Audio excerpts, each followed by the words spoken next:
Today let's talk about biomarkers of vulvar squamous dysplasia and squamous cell carcinoma. Diagnosing vulvar squamous dysplasia can be challenging, particularly in HPV-independent cases, where histologic changes are often subtle and interpretation can be controversial.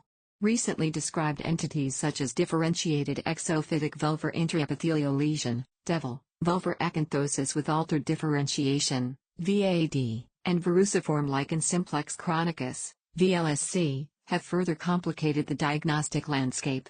Increasingly, immunohistochemistry, particularly P16 and P53 staining, is being relied upon in routine diagnostic practice. Vulvar dysplasia is now classified into three distinct categories based on HPV status and P53 mutation pattern. 1. HPV-associated dysplasia. Typically occurs in younger patients. These lesions are less likely to progress to invasive carcinoma. Histologically, these lesions show basaloid morphology with increased mitotic activity. Immunohistochemistry shows positive P16 and wild-type staining pattern for P53. 2. HPV-independent, P53 mutant dysplasia, differentiated VIN. This type of lesion seen in older patients, often with a background of inflammatory dermatoses, such as lichen sclerosus or lichen simplex chronicus. Histologically, atypia may be limited to the basal layer, making diagnosis easy to overlook. Immunohistochemistry shows negative for P16 and mutant staining pattern for P53. 3. HPV-independent, P53 wild-type dysplasia. This is a recently recognized category characterized by verruciform squamous hyperplasia with altered maturation. Histologically, these lesions lack cytologic atypia, yet it is considered a precancerous lesion with potential to progress to differentiated VIN and invasive carcinoma. Immunohistochemistry shows negative P16 and wild-type staining pattern for P53. According to the WHO classification of tumors, invasive squamous cell carcinoma, SCC, of the vulva is categorized into three groups: HPV-associated SCC, HPV-independent SCC, squamous cell carcinoma, nose, not otherwise specified. The nose category is reserved for cases where HPV testing is not available or has not been performed. This classification underscores the importance of HPV testing in the evaluation of vulvar SCC, as it is required for accurate subtyping.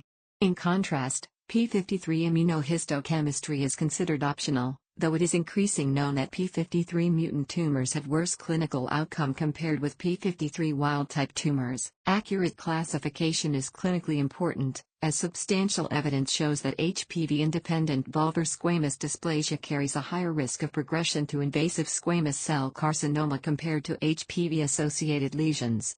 Furthermore, HPV-independent invasive squamous cell carcinoma is associated with more aggressive clinical behavior and poorer overall survival than its HPV-associated counterpart. Accurate classification of vulvar squamous lesions requires the use of P16 and P53 immunohistochemical stains, as reliance on morphology alone can be misleading.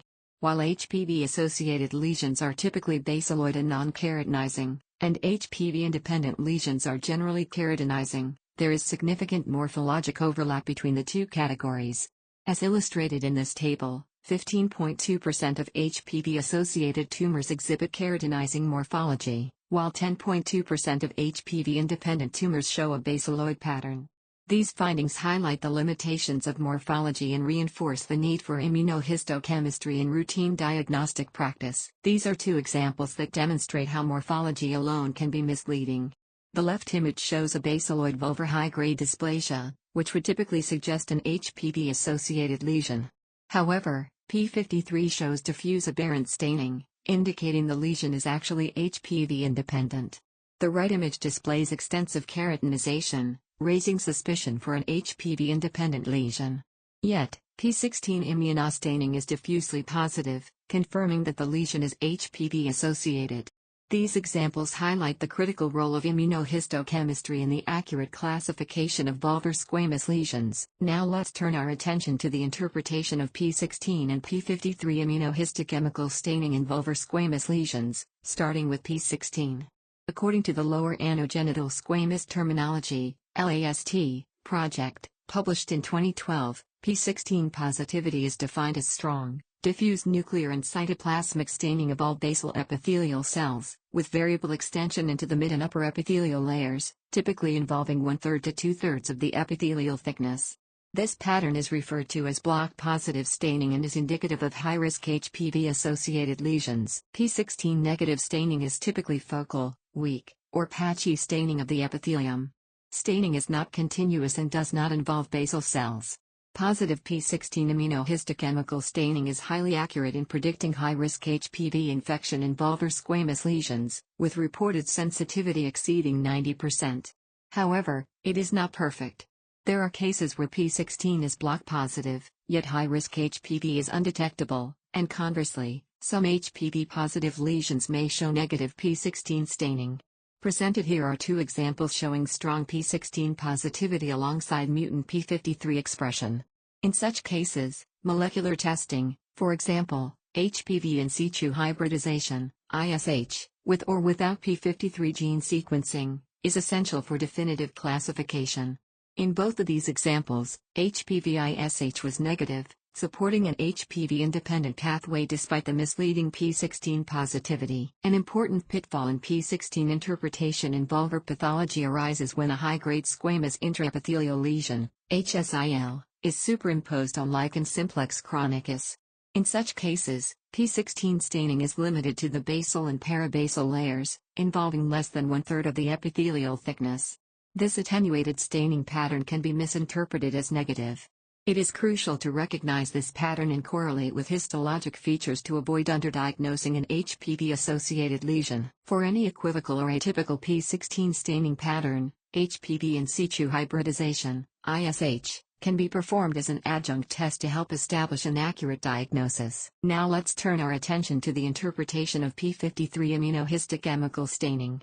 Interpreting P53 staining in vulvar lesions is unique, often challenging, and at times controversial. However, recent research has significantly advanced our understanding, leading to greater consistency and diagnostic accuracy in its application. A pivotal study published in Modern Pathology in 2020 identified 6 distinct P53 immunohistochemical staining patterns in vulvar squamous lesions, 4 mutant patterns and 2 wild-type patterns. These findings have since been validated by additional studies, supporting their reproducibility and diagnostic utility in routine practice. Let's now take a closer look at the 6 recognized P53 immunohistochemical staining patterns in detail. P53 mutant pattern 1 shows diffuse strong nuclear staining in at least 80% of the basal cells with extension into parabasal cells. This is the most common P53 mutant pattern and is also the easiest to recognize. We see diffuse uniform nuclear positivity involving the entire basal layer with extension into parabasal layers. The second mutant P53 pattern is characterized by uniform, strong nuclear staining in at least 80% of basal cells, with no significant staining in the parabasal layers. Thus, the presence or absence of parabasal staining is not diagnostically relevant, only the staining pattern in the basal layer is used to determine this mutant pattern. P53 mutant pattern 3 is the null type, characterized by complete absence of staining in the presence of a positive internal control. As shown in these pictures, we can see scattered positively stained nuclei in the background stromal cells, while the epithelium is completely negative. Mutant P53 pattern 4 is characterized by cytoplasmic staining of P53, with or without accompanying nuclear positivity. This pattern results from mutations in the P53 gene locus responsible for transporting P53 protein from the cytoplasm to the nucleus. As demonstrated in this image, background stromal cells exhibit scattered nuclear positivity, confirming staining validity, while the tumor cells display weak cytoplasmic staining, indicative of this mutant pattern. Having reviewed the 4 mutant P53 staining patterns, let's now turn our attention to the 2 wild-type P53 patterns. Type 1 is by far the most common wild-type P53 pattern. It is characterized by heterogeneous nuclear staining of variable intensity, primarily in the basal and parabasal layers, with only a minority of cells showing positivity. Type 2 is a recently described wild-type P53 pattern that can cause diagnostic confusion. It is characterized by strong, often diffuse staining in the mid-epithelial layers, which can easily be mistaken for a mutant P53 pattern. However, careful observation reveals that the basal cell layer nuclei remain negative, distinguishing it from true mutant staining. Here is another example of an HPV-related lesion, demonstrated by diffuse P16 positivity. The mid-epithelial cell shows strong P53 staining, while the basal layer remains completely negative. This is P53 wild-type staining. Here is another example of an HPV-related lesion shared by Dr. Fader. The mid-epithelial cell shows strong P53 staining, while the basal layer remains completely negative. So it is important for us to pay close attention to the basal cell layer when interpreting P53 immunohistochemical staining. This article summarizes the frequency of the various P53 staining patterns in vulvar squamous lesions. The authors analyzed 450 HPV-negative vulvar squamous lesions and found the following distribution among P53 mutant patterns. The most common pattern was diffuse basal staining with extension into the parabasal layers. This was followed by diffuse basal overexpression limited to the basal layer only. The null pattern was the next most frequent. The cytoplasmic staining pattern was the least common, observed in only 0.6% of cases. Regarding wild-type patterns, the scattered positive cells pattern accounted for 99% of cases, while the mid-epithelial staining pattern was rare, seen in only 1% of cases. For any equivocal or unusual cases, molecular testing, including HPV in situ hybridization, ISH, and P53 gene mutation analysis, can be invaluable in achieving an accurate classification.